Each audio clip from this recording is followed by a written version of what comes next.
My name is Karinna, and I was in the Marine Corps, and I was an aviation ordnance systems technician. Both my deployments were 7 months long, and the first one was, I was there for shock and awe, so I was there in March of 2003. My second deployment was to Al-Qaeda, Iraq.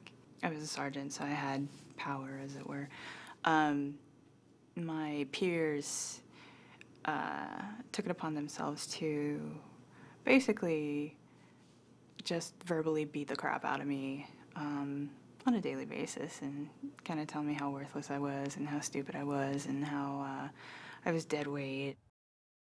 Towards the end of my second enlistment, I got pregnant, and that was what determined me getting out and everything.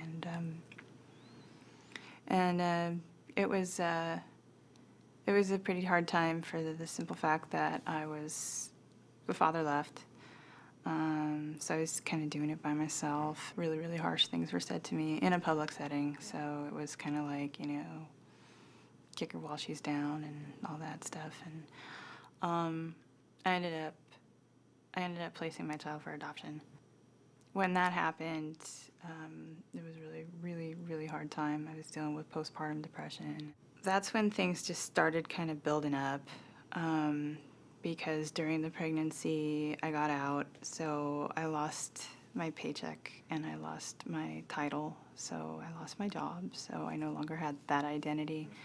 And then my apartment lease was up, so I no longer had my freedom, my independence. I had to move home.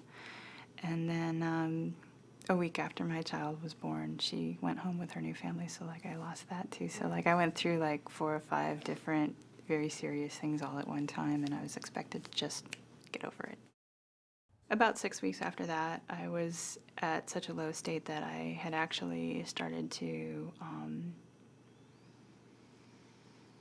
I had started to wish for death. I had started to drink heavily and smoke heavily, and I'd really just tried to smoke myself and basically kill myself that way, because I was just I couldn't, I couldn't do it any other way. So I just tried to, drink and smoke until I couldn't drink and smoke anymore. And so I became an insomniac.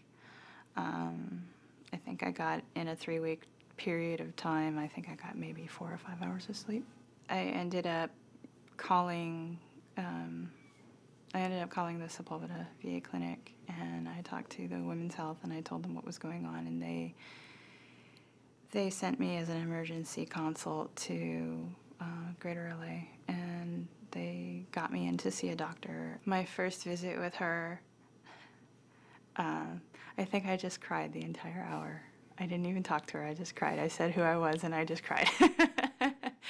And it was good because nobody told me to be quiet, nobody told me to get over it, nobody judged me, and that was the best part. It's interesting when they tell you that you have severe depression, because part of you is like, well, no kidding. And then the other part of you is like, okay, this is what you have. So now that you got a name for it, that's when you can start working on it to make it better. That was very, very useful. And then throughout all of that time, what happened to me in the deployment never really surfaced, just kind of took a back seat.